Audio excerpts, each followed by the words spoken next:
प्यारे बच्चों, आज हम सूक्ति सुधा के कुछ शेष श्लोकों को पढ़ने जा रहे हैं। तो इसमें देखिए, एक श्लोक है, मनसी वचसी काये, मनसी वचसी काये पुण्य पीयूष पूर्णा, मनसी वचसी काये पुण्य पीयूष पूर्णा, त्रिभुवनम उपकार श्रेणी भी, त्रिभुवनम उपकार श्रेणी भी प्रीणयंत।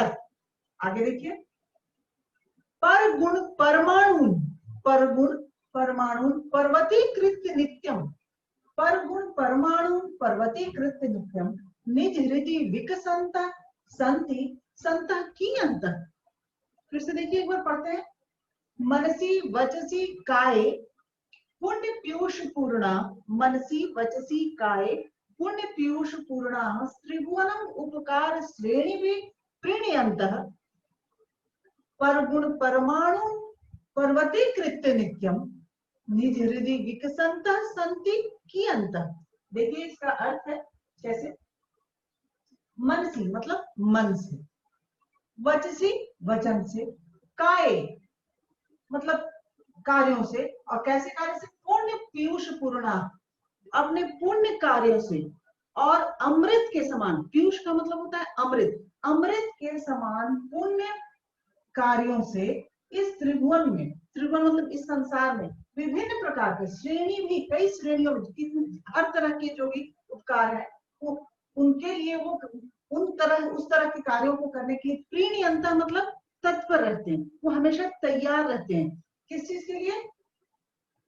किसी भी तरह के परोपकार के कार्यों को करने के लिए वो मन से, वचन से और अपने कार्यों से भी, मन वचन और कर्म तीनों से उसके लिए वो तैयार रहते हैं। कौन? देखते हैं आगे होगा, पर गुण परमाणु पर्वतीकृत्य नित्यम। और क्या है भाई कि दूसरे के गुणों को, पर गुण दूसरे के गुण को, परमाणु वैसे गुण जो कि परमाणु के समान है, मतलब बहुत छोटे से गुण, किसी में बहुत छोटा भी गुण है, अगर एक छोटा सा भी गुण है तो उसको वो क्या करते हैं, पर्वतीकृत्य नित्यम, उसको वो बहुत बड़ा बना देते हैं। किसी के छोटे से गुण को भी वो बहुत बड़ा बना देते हैं। निज हृदय विकसंत है, और अपने हृदय का, इस तरह से उनका जो हृदय है, उनकी आत्मा है, उसका विकास करते हुए संति संता की अंत, उस तरह के संत कितने हैं, उस तरह के संत, ऐसे तो महान ही लोग हैं, हम तो किसी के अच्छे गुण पर भी उंगली उठा देते हैं कि उसने ऐसा किया ऐसा किया, लेकिन यहाँ क्या है कि वैसे व्यक्ति जो किसी के छोटे से गुण को भी बहुत बड़ा बनाकर प्रस्तुत करते हैं या लोगों के सामने दिखाते हैं, उसकी बड़ाई करते हैं, उसकी प्रशंसा करते हैं, तो ऐसे लोग बहुत कम हैं। फिर से देखें इसको, मनसी मन से, वचसी वचन से, काये कार्य से, मन से, वचन से और कार्य से। कैसे कार्य से? वो भी कैसा कार्य उनका रहता है कि पुण्य पीयूष मतलब अमृतमयी पुण्य कार्यों से वो इस त्रिभुवन, ये त्रिभुवन है, स्त्री मत समझिएगा इसको, पूर्णाह के बाद स लग गया यहाँ, त्रिभुवनम, इस त्रिभुवन, त्रिभुवन मतलब पूरे संसार में वो क्या करते हैं, हर तरह की श्रेणी भी, उपकार श्रेणी में, उपकारों की कई श्रेणियां हो सकती है, उन सभी श्रेणियों को वो करने के लिए प्रीणयंत तत्पर रहते हैं। और पर गुण परमाणु, और क्या करते हैं कि दूसरों के छोटे से गुण को भी, दूसरों के छोटे से परमाणु रूपी गुण को भी वो पर्वतीकृत्य बहुत बड़ा बना करके नित्यम हमेशा निज हृदय विकसंत, और अपने हृदय का विकास करते हुए जो है, वैसे संत कितने हैं, अर्थात बहुत कम है। ऐसे बहुत कम लोग हैं जो दूसरे के छोटे से गुणों को भी बढ़ाकर बोलते हैं और दूसरों के लिए हमेशा कोई भी तरह का परोपकार करने के लिए तैयार रहते हैं। ऐसे बहुत कम लोग हैं। ये भर्तृहरि का श्लोक है, उनका लिखा हुआ। अब नेक्स्ट श्लोक की ओर चलते हैं। अगला, पहले इसमें देख लें, यहाँ था त्रिभुवनम उपकार श्रेणी भी, तो त्रिभुवनम उपकार, त्रिभुवनम उपकार, त्रिभुवनम जोड़ उपकार, त्रिभुवनम जोड़ उपकार, देखिए त्रिभुवनम जोड़ उपकार, यहाँ उपकार नहीं है, उपकार, ठीक है।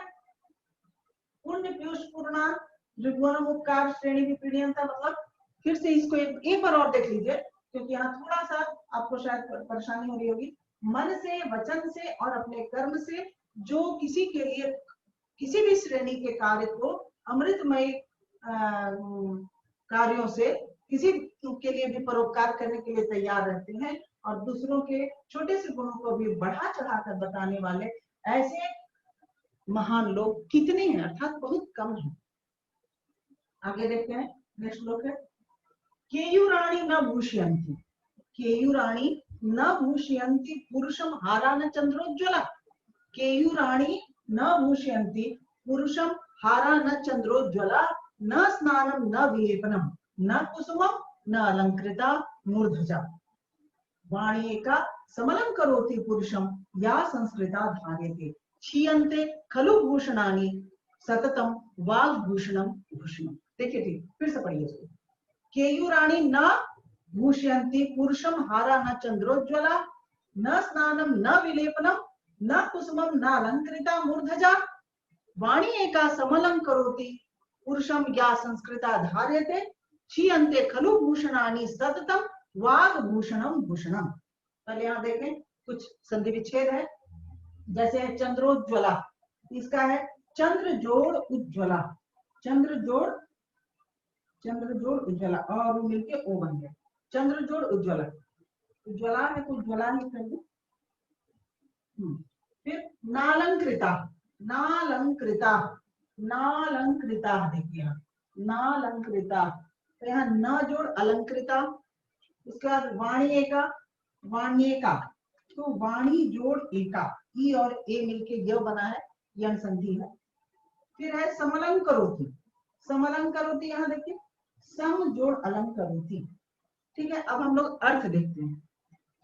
केयूराणी न भूषयन्ति, केयूराणी का मतलब होता है बाजूबंद, जो बाजू में पहनने का एक आभूषण होता है, उसको केयूर कहते हैं।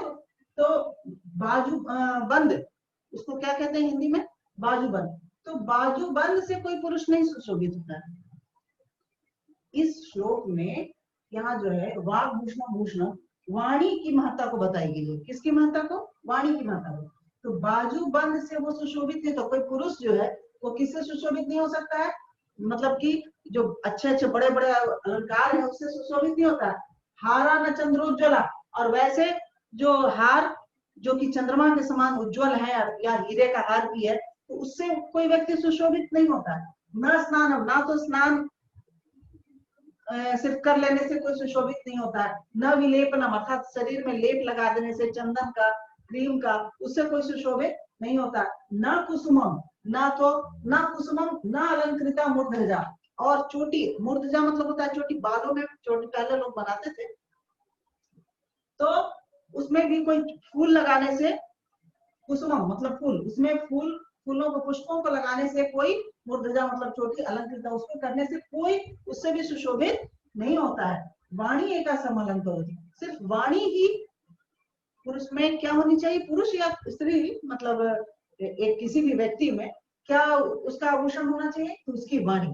तो वाणी ही उसको समलंकृत करती है, उसको अलंकृत करती है, अर्थात उसको, उसकी वो शोभा है वाणी। तो एक वाणी ही ऐसी शोभा है जो कि पुरुषों को हमेशा धारण कर, पुरुषम या संस्कृता धारते, जो पुरुषों को धारण करने से, और जिससे उसकी संस्कृति भी धारण होती है। अच्छी वाणी, अगर हम जैसी वाणी में बोलते हैं, हमारी संस्कृति वैसी ही समझी जाती है। तो इस तरह से यहाँ पर वाणी की महत्ता को बताते हुए कहा गया है कि कोई भी पुरुष किसी बाजूबंद से सुशोभित नहीं होता है, ना तो चंद्रमा के समान उज्जवल हार से, उज्जवल मतलब बहुत सफेद उज्जवल, आप हीरे का हार भी कह सकते हैं, उससे भी कोई सुशोभित नहीं हो सकता है। न स्नानम, सिर्फ स्नान करने से सुशोभित नहीं, न विलेपनम, और ना ही लेप लगाने से, चंदन आदि का लेप लगाने से कोई सुशोभित नहीं होता। न कुसुमम न अलंकृता मूर्धजा, और चोटियों में फूल लगाने से कोई सुशोभित नहीं होता है। वाणी एका समलंक, तो किससे सुशोभित होगा भाई, तो वाणी, वाणी एक ऐसा आभूषण है जो कि पुरुष का सच्चा आभूषण है, और वही उसके संस्कृति को भी धारण करती है। आगे देखिए एक लाइन और है, क्षीयन्ते खलु भूषणानि, क्षीयन्ते मतलब नाश हो जाता है, क्षय हो जाता है।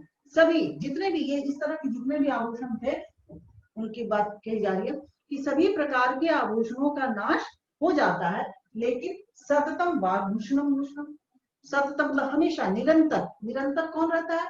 तो वाग्भूषणम, वाग्भूषणम अर्थात पृथ्वी रूपी वाणी रूपी, वाग्भूषण मतलब वाणी रूपी आभूषण, वाणी रूपी आभूषण जो है वो सबसे सच्चा आभूषण है और वो हमेशा रहता है। इसलिए हमें अपनी वाणी को सोच समझ करके प्रयोग करना चाहिए। किसी को भी ऐसी बातें नहीं बोलनी चाहिए जिससे कि उसको कोई कष्ट पहुंचे, किसी को दुख पहुंचाने वाली वाणी का प्रयोग नहीं करना चाहिए। अब देखिए यहाँ पर अंतिम श्लोक है, यावत् स्वस्थम इदम कलेवर गृहम, यावत् स्वस्थम इदम कलेवर गृहम यावत् च दूरे जरा, यावत् स्वस्थम इदम कलेवर गृहम यावत् च दूरे जरा, यावत् च इंद्रिय शक्ति प्रतिहता, यावत् च इंद्रिय शक्ति प्रतिहता यावत् क्षयो नायुष, आत्मश्रेयसी तावदेव विदुषा कार्य प्रयत्नो प्रोदीप्ते भवने च कूप खननम प्रत्युद्यम कीदृश। देखिए यावत् स्वस्थम इदम, जब तक स्वस्थ है, यावत मतलब जब तक, अव्यय है, जब तक स्वस्थ है, क्या स्वस्थ है? इदम, यह क्या? कलेवर गृह, यह शरीर, कलेवर मतलब शरीर, ये शरीर रूपी जो घर है वो जब तक स्वस्थ है, और यावत च दूरे जरा, और जब तक बुढ़ापा, जरा मतलब होता है बुढ़ापा, जब तक बुढ़ापा दूर है, वृद्धावस्था दूर है, यावत च इंद्रिय शक्ति प्रतिहत, और जब तक इंद्रियों की शक्ति, इंद्रिय जो है उनकी शक्ति का नाश नहीं हुआ है, अर्थात इंद्रियां जो होती हैं वो आंख, कान, नाक, त्वचा, ये सारी इंद्रियां जिस तरह से कार्य कर रही हैं, अगर उनका नाश नहीं हुआ है, यावत यावत क्षय न आयुष, और आयु का भी नाश नहीं हुआ, अर्थात अभी आप यंग हैं, युवावस्था में है, आयु का भी नाश नहीं हुआ है, तो आत्मश्रेयसी तावदेव, तो उसी समय आत्मश्रेयसी, अपने आप को श्रेष्ठ बनाने में, उसी समय अपने आप को श्रेष्ठ बनाने में प्रयत्न करना चाहिए, तावदेव तभी तक प्रयत्न करना चाहिए, तावदेव विदुषा कार्य प्रयत्नो महान, और उसी समय कोई महान कार्य विद्वान होने के लिए या कोई भी परोपकार के लिए, किसी भी तरह के जो महान कार्य है वो उसी समय आप कर सकते हैं, क्योंकि फिर जब इंद्रियों का नाश होगा, इंद्रियों की शक्ति चली जाएगी, आयु का नाश होगा, वृद्धावस्था आ जाएगी, तब आप वो सब कार्य नहीं कर पाएंगे। तो और अगर अंतिम समय में आप चाहेंगे कि हम कुछ ऐसा कार्य कर लें तो बहुत मुश्किल है, क्योंकि आपके शरीर में वो शक्ति नहीं रहेगी। तो वही प्रोदीप्ते भवने च कूप खननम प्रत्युत्तम की दृश्य, जब भवन में आग लग गई हो, भवन में मतलब घर में आग लगने से कुआं खोदना, कूप खननम कुआं खोदने के लिए, प्रत्युत्तम की दृश्य उसके लिए प्रयत्न करने से क्या फायदा, अर्थात जब समय था, पहले से कुआं नहीं था, किसी अनहोनी से या किसी भी ऐसी आशंका के लिए पहले से हमको तैयार रहना चाहिए। तो अगर वो पहले से नहीं है तो हम बाद में अगर जब आग लग गई है अब उस समय फिर कुआं खोदते हैं तो कोई उससे हमें लाभ नहीं है, अर्थात अब जब अब पछताए हो तो क्या, जब चिड़िया चुग गई खेत, या ये का वर्षा जब कृषि सुखाने इस तरह की बातें हैं। जिससे देखिए यावत स्वस्थम इदम कलेवर क्रिया, अगर यहाँ थोड़ा हम लोग संधि को भी देखते चले, स्वस्थम इदम, स्वस्थम जोड़ इदम, स्वस्थम जोड़ इदम, यह स्वस्थ, क्या स्वस्थ है? कलेवर गृहम, माने कलेवर का अर्थ है शरीर, ये शरीर रूपी घर जो है जब तक स्वस्थ है, यावत च दूरे जरा, और जब तक बुढ़ापा दूर है, यावत च इंद्रिय शक्ति प्रतिहत, और जब तक इंद्रियों की शक्ति का नाश नहीं हुआ है, यावत क्षयो न आयुष, और जब तक आयु का नाश भी नहीं हुआ है, क्षय मतलब नाश, यावत क्षयो न आयुष, आयु का नाश भी नहीं हुआ है, आत्मश्रेयसी तावदेव, तभी तक अपने आप में हमें क्या करना चाहिए, अपने आप में श्रेष्ठता लानी चाहिए, विदुषा कार्य प्रयत्नो महान, और उसी समय विद्वान की तरह या महान लोगों की तरह प्रयत्न करके महान कार्य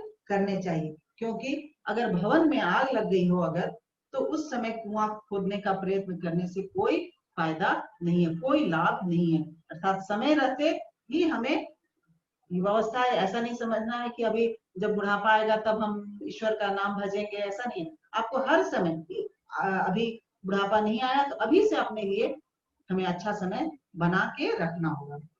तो यहाँ देखिए और भी कुछ संधि थी।